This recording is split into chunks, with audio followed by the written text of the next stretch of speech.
মানুষের জ্ঞানের পরিপক্কতা অর্জনের জন্য কয়েকটি মৌলিক শব্দ এবং শব্দ দিয়া কি কি তাৎপর্য বহন করে তা নিয়ে আলোচনা করতে চাচ্ছি।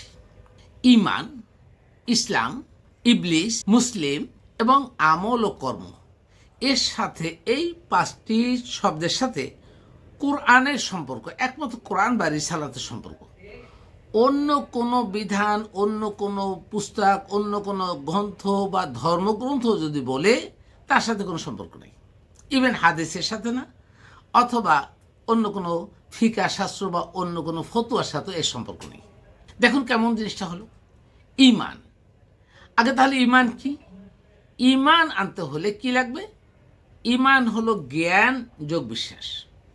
আগে জ্ঞান অর্জন করতে হবে কার? কোরআনের জ্ঞান অর্জন করতে হবে, একমাত্র কোরআন, অন্য কিছু না। তো কোরআনের জ্ঞান পরিপূর্ণ অর্জন করতে হলে কোরআন মুখস্থ বলে হবে না। কোরআন জানতে হবে, বুঝতে হবে, গবেষণা করতে হবে। কোরআনের প্রতিটি আয়াত নিয়ে, প্রতিটি শব্দ নিয়ে তাৎপর্যগতভাবে যখন আপনি জ্ঞান অর্জন করবেন, এই গভীরতার উপরে নির্ভর করে আপনার ঈমানের যে জ্ঞানটা ওটা অর্জিত হবে, এবং ওইটা যদি আপনি ইয়াকিনের সাথে বিশ্বাস অর্জন করেন তাহলে আপনি ঈমানদার হবেন। কোরআনের সাথে ঈমানের সম্পর্ক পেয়ে গেলাম। ইসলাম, ইসলাম কি? আমরা অনেক ইসলাম মানে শান্তি। কিসের শান্তি? শান্তি কি এমনি এমনি আসে না। ইসলাম হলো একটা জীবন বিধান। দুনিয়া মানুষ জন্ম থেকে মৃত্যু পর্যন্ত যে জীবন বিধানটা অনুসরণ করতে আল্লাহ তাআলা নির্দেশ করেছেন, অথবা আমরা আল্লাহর পক্ষ থেকে আদিষ্ট হয়েছি, সেই বিধানটা না হলো ইসলাম। সেটা আপনি শান্তি হোক, অশান্তি হোক, যাই হোক, যদি অবশ্যই আপনি কোরআন জেনেও বুঝে সেই বিধান অনুসারে পালন করেন তাহলে আপনি শান্তি পাবেন। কিন্তু এর সাথে ইসলামের সাথে তাহলে সম্পর্ক কি? কোরআনের, কারণ ওই বিধানের পুরোটাই কোরআন দ্বারা নিয়ন্ত্রিত বা কোরআনের গাইডলাইন। অর্থাৎ ইসলাম মানে হলো কোরআনের আদর্শিক নিয়ম কানুন, হুকুম হাকামাত দ্বারা আপনি জীবন বিধান চালু করবেন। তাহলে ইসলামের সাথে আপনি কোরআনের সম্পর্ক পেয়ে গেলেন। ইবলিস, ইবলিসের সাথে বৈপরীত্য কি কোরআনের? আল্লাহ তাআলা বললেন, ওয়াইজা ক্রাআতাল কুরআনা ফাস্তাইজ বিল্লাহি মিনাশ শাইতানির রাজিম। যখন তোমরা কোরআন পড়বে বা বুঝবে, জানার চেষ্টা করবে, অধ্যয়ন গবেষণা করবে, তখন শয়তানের ওয়াসওয়াসা থেকে রক্ষা পাওয়ার জন্য আল্লাহর কাছে আশ্রয় প্রার্থনা করব। তাহলে ইবলিসের সাথে এই বৈপরীত্য হলো কোরআনের। অন্য কোনো দুনিয়ার ধর্মগ্রন্থ অন্য কোনো পড়ার জন্য, অন্য কিছু বোঝার জন্য আমাদেরকে কিন্তু কোরআন পড়ার আগে আউযুবিল্লাহ পড়া ফরজ। অন্য কোনো গ্রন্থ পড়ার সময় আমার এই আল্লাহ তাআলা ফরজ করেননি আউযুবিল্লাহ বলাকে। তাহলে ইবলিসের সাথেও সম্পর্ক এখানে পেয়ে গেলাম। এর সাথে আরেকটা সম্পর্ক বলি, ইবলিসের সাথে ঈমানের সম্পর্ক।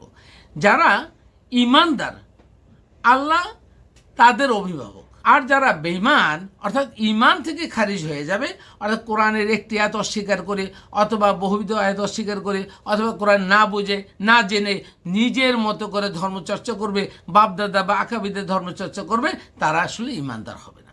যারা ঈমানদার হবেন না তাদেরকে আল্লাহ তাআলা বলেন, যারা ঈমান আনেনি ইবলিসকে তাদের অভিভাবক বানিয়ে দিলেন।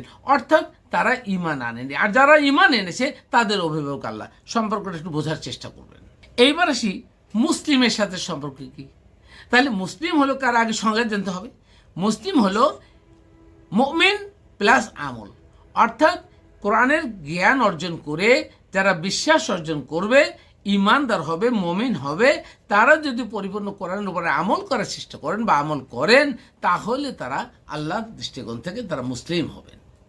তাহলে সম্পর্ক এখানে পেলাম কোরআনের সাথে, কিন্তু মূলত কোরআনের হুকুম হাকাম আমল এর সাথে বা কর্মের সাথে আমাদের এই মুসলিমের সম্পর্ক।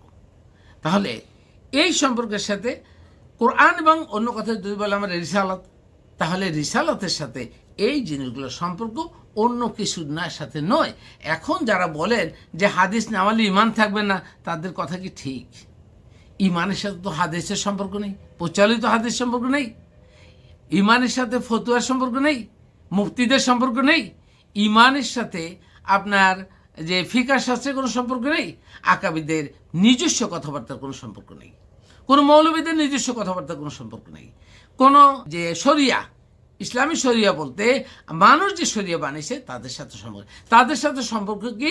কোরআনের ভিন্ন যত আকাবিদের কিতাব অথবা সাধারণ মানুষের কিতাব, মানব রচিত গ্রন্থ, এগুলোর সাথে এদের ইমানদারের বা মুসলিমের কোনো সম্পর্ক নেই, বরং তাদের সাথে সম্পর্কে যারা মুসলিম থেকে খারিজ তারা সবাই একই দলের। কারণ সবাইকে তো ইবলিসকে তাদের সকলকে ইবলিসকে তাদের অভিভাবক বানিয়েছে, ইবলিসের দাসত্ব করবে। তাহলে যারা মোমেন তারা কি করবে? তারা শুধু একমাত্র আল্লাহর দাসত্বের পূর্ণ শর্ত জেনেও বুঝে, কোরআন জেনেও বুঝে, কোরআনের সাপেক্ষে যে আমলটা করবে, আমল করে দাসত্বের ভিতরে যে আমলটা রয়ে গেছে সে আমল করলে, দাসত্বের পূর্ণ সত্য পালন করলেই সে জান্নাতে যাবে।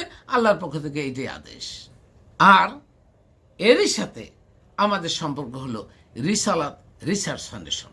রিসালাত রিসার্চ ফাউন্ডেশন যে কাজটা করবে সেটা হলো, রিসালাত ইস মিন দ্যাট আল্লাহর পক্ষ থেকে যা রিসালা হয়, নাজিল হয়, সেটা হলো মূলত কোরআন।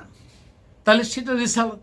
রিসার্চ এই কোরআনকে একবারে শব্দে শব্দে রিসার্চ করে, গবেষণা করে তার মূল তথ্য তাৎপর্য মানুষের মাঝে ছড়িয়ে দেওয়ার চেষ্টা করবে।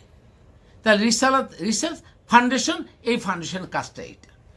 আর যখনই কোরআনের গবেষণা করবেন তখন মানুষ জীবন ধারণের তাগিদে, জীবনের প্রয়োজনে এইটার যে আমলটা করবে, কর্ম করবে, এই কর্মের প্রেরণা রিসালাত রিসার্চের ফাউন্ডেশনের মাধ্যমে প্রত্যেকটা উদ্যোক্তাকে ফাউন্ডেশনের মাধ্যমে এই কর্মের প্রেরণা দেওয়া হবে। উদ্যোক্তা বেনিফিটেড হবে।